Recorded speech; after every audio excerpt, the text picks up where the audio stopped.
पाकिस्तान तहरीक इंसाफ के साथ बदतरीन धांधली हुई।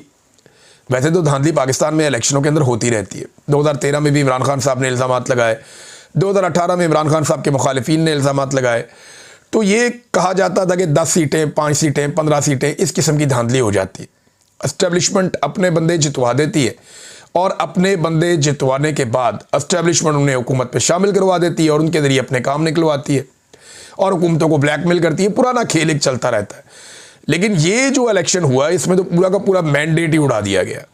ये 2024 के इंतखाबात का माजी की किसी भी इंतखाबात की धांधली से किसी किस्म का कोई मवाजना आप कर ही नहीं सकते, मुमकिन ही नहीं है।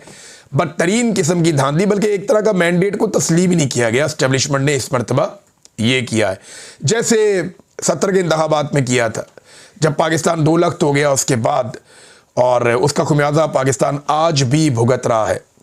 तो नादरीन, पाकिस्तान तहरीक इंसाफ ने पटिशन डाली थी सुप्रीम कोर्ट में कि हमारे पे धांधली होगी, पूरा का पूरा इलेक्शन ही चोरी हो गया।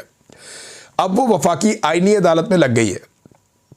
अंदाज़ा करें, 2.25 साल लग गए पाकिस्तान तहरीक इंसाफ मांग रही है, ट्रिब्यूनल बनाओ, इंसाफ दो, हमारा इलेक्शन चोरी हुआ है। इस्लामाबाद के तीनों हलकों के अंदर जब नून लीग फंस गई तो जस्टिस तारिक महमूद जहांगीरी को ही फंसा दिया। तब से लेकर अब तक पूरा का पूरा इस्लामाबाद हाई कोर्ट का स्ट्रक्चर ही बदल दिया। पूरे की पूरी आईनी तरमीमें लेकर आ गए कि जनाब हमने अपनी हुकूमत नहीं जाने देनी। फिर इसी तरह आप देखें कि लाहौर के अंदर, बाकी जगहों के अंदर, जहाँ जहाँ पाकिस्तान तहरीक इंसाफ के उम्मीदवार जीते थे, किसी जगह पे भी इंसाफ नहीं मिला। और अब जनाब आईनी अदालत में ये समाअत के लिए मुकर्रर कर दिया गया केस कि तहरीक इंसाफ के साथ धांधली हुई। अब 25 नवंबर को इसकी समाअत की जाएगी। और जो बड़ी इंटरेस्टिंग बात है वो ये है कि जस्टिस आमिर फारूक साहब, अल मशहूर इस्लामाबाद हाई कोर्ट वाले, जिनकी अदालत से इमरान खान साहब को जबरी तौर पे अगवा किया गया और वहाँ पे बहुत सारे लोग वो देख रहे थे, और उस गैर कानूनी अमल को ये जज साहब ने हलाल करार दे दिया था, कानूनी करार दे दिया था। बाद में सुप्रीम कोर्ट ऑफ पाकिस्तान ने उसको उड़ा दिया था, पूरी दुनिया में मजाक बना था। वो वाले जस्टिस आमिर फारूक साहब जो इमरान खान साहब के केसेस लगने नहीं देते थे, वो वाले जस्टिस आमिर फारूक साहब जिन्होंने इंसाफ नहीं दिया, पाकिस्तान तहरीक इंसाफ को हमेशा उनसे शिकवा और शिकायत रही, वो जस्टिस साहब जो है वो समाअत करेंगे। उनकी सरबराही के अंदर जनाब बेंच बन गया। उस बेंच के अंदर और जजेस देखें आप, बड़ा इंटरेस्टिंग है ये। अली बाकर नजफी साहब, कमाल नहीं हो गया? फिर के आगा साहब, और इसके बाद जस्टिस रोज़ी खान और जस्टिस अरशद हुसैन शाह। ये जनाब 5 रुकनी बेंच बन गया। अब ये बेंच सुनेगा कि पाकिस्तान तहरीक इंसाफ के साथ धांधली हुई और किस तरह की धांधली हुई। नाज़रीन, पाकिस्तान तहरीक इंसाफ आहिस्ता आहिस्ता मोमेंटम पकड़ रही है एहतजाज का। होगा क्या, मैं आपके सामने पूरी पिक्चर रख देता हूँ कि अब होना क्या है और ये हुकूमत कर क्या सकती है। लेकिन इससे पहले मैं आपको एक स्टेटमेंट बताता हूँ जो फील्ड मार्शल आसिम मुनीर कई जगह पे ये स्टेटमेंट दे चुके हैं। और ये जो स्टेटमेंट है इसके बारे में फ़खरुर रहमान साहब जर्नलिस्ट हैं, उन्होंने बाकायदा एक इंटरव्यू दिया सियासत.pk को, और उसमें उन्होंने बताया जी एक जगह पे नहीं कई जगह पे मुख्तलिफ मकामात पर पाकिस्तान के फील्ड मार्शल आसिम मुनीर ये बात कर चुके हैं कि जब तक मैं फील्ड मार्शल हूं इमरान खान रिहा नहीं हो सकता। और ये बात ठीक है। आसिम मुनीर साहब को खतरा है कि अगर इमरान खान बाहर आएगा तो पब्लिक के अंदर इतनी ज़्यादा मकबूलियत है कि वो एक ऐसी तहरीक खड़ी कर सकते हैं जिससे फील्ड मार्शल आसिम मुनीर और उनके बनाए हुए पूरे के पूरे निज़ाम को ख़तरा हो जाएगा। फिर उनके अपने लिए ख़तरात पड़ जाएंगे। लिहाजा वो इमरान खान साहब को इस मकबूलियत के आलम में छोड़ने का रिस्क नहीं ले सकते। और ये बात वो कई जगहों पे कह चुके हैं, ये दावा किया फ़खरुर रहमान साहब ने। तो फील्ड मार्शल साहब तो इमरान खान साहब को नहीं छोड़ेंगे, जबकि इमरान खान साहब को छुड़वाने के लिए पाकिस्तान तहरीक इंसाफ जोर लगाती रहेगी। सुहेल अफरीदी जो है वो ना सिर्फ मोमेंटम बना रहे हैं बल्कि सिर्फ एहतजाज करने से पहले वो एक ओपिनियन भी बना रहे हैं कि हमारे साथ ज्यादती बहुत हो रही है। देखिए, जब आप एहतजाज करने के लिए निकलते हैं ना तो पहले आपके पास उसका इखलाकी जवाज़ होना चाहिए, आपके पास सॉलिड रीज़न होना चाहिए। अब सुहेल अफरीदी ने वो काम शुरू कर दिया, 7 मरतबा वो अदालती ऑर्डर्स लेकर अडयाला जेल पहुंचता है कि मेरी लीडर से मुलाकात करवाई जाए। मुलाकात नहीं करवाई जाती। चीफ जस्टिस को खत लिखता है, हाई कोर्ट में पटिशन डालता है, असेंबली से करारदाद पास करवाता है, मरियम नवाज को लेटर लिखता है, बार बार पुलिस वालों से जाके कहता है। तो जो कुछ वो कर सकता था बतौर एक चीफ मिनिस्टर, उसने वो सारा कुछ किया, लेकिन उसकी बात नहीं सुनेगी। तमाम कानूनी और आईनी ऑप्शंस उसने इस्तेमाल किए। अब वो सहाफ़ियों से पूछ रहा है कि कोई चीज़ रह गई है तो आप मुझे बता दें, मैं वो भी कर देता हूँ। लेकिन मेरे पास अब रास्ता क्या है, और इस बात का किसी के पास कोई जवाब नहीं है। तो एक बड़ा सॉलिड रीज़न सुहेल अफरीदी के पास है कि इमरान खान साहब से मुलाकात करवाई जाए, वरना फिर आप तैयार हो जाएं, हमें एहतजाज करना पड़ेगा। देखिए, मैं आपको ये बताऊं कि 1-2 हफ्ते में अब वो मुलाकात भी करवा दी जाएगी। ये एक आधे हफ्ते में हो जाएगी, या हो सकता है अगले हफ्ते में हो जाए, क्योंकि अब काम निकल गया है।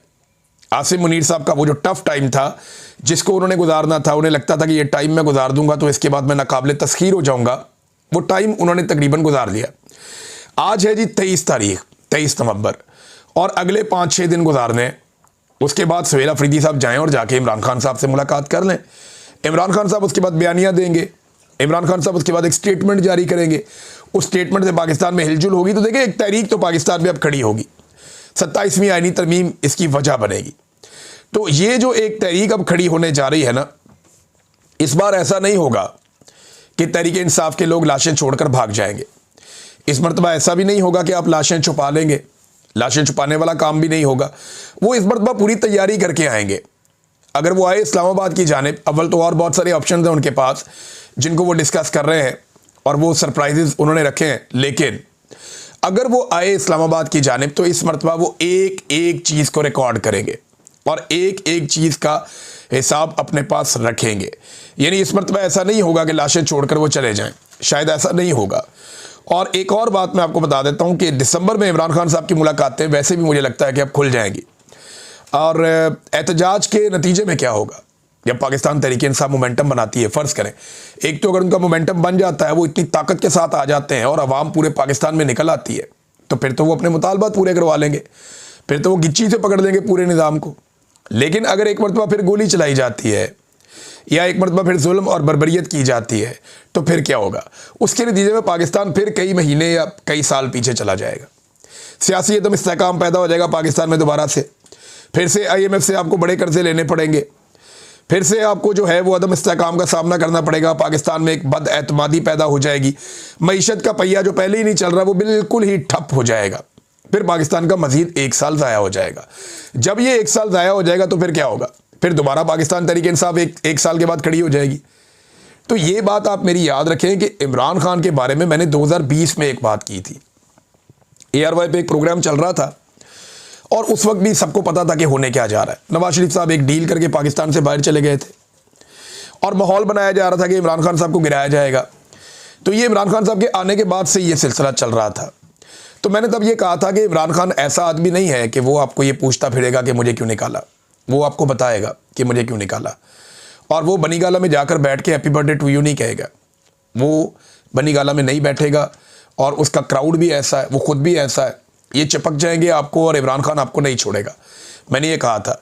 तो जब तक आप इमरान खान को इंसाफ नहीं दे देते, जब तक इमरान खान अपना हक नहीं ले लेता, वो आराम से नहीं बैठेगा और ना वो किसी को आराम से बैठने देगा। और मौजूदा इस्टेब्लिशमेंट और हुकूमत के लिए प्रॉब्लम यह है कि इमरान खान की मकबूलियत इतनी ज़्यादा है कि ये उसको काउंटर भी नहीं कर पा रहे, उसके खिलाफ कोई बयानियाँ भी नहीं बना पा रहे और उसकी मकबूलियत का मुकाबला भी नहीं कर पा रहे। तो ऐसी सूरत हाल में इनके पास ऑप्शन क्या है? इनके पास ऑप्शंस नहीं है। ये सिर्फ लिंगर ऑन कर सकते हैं, चीज़ों को लंबा कर सकते हैं, लेकिन मुल्क नहीं चला सकते। मुल्क इसलिए नहीं चला सकते कि मईशत ठप हो गई है और पाकिस्तान अदम इस्तेहकाम का लगातार शिकार है।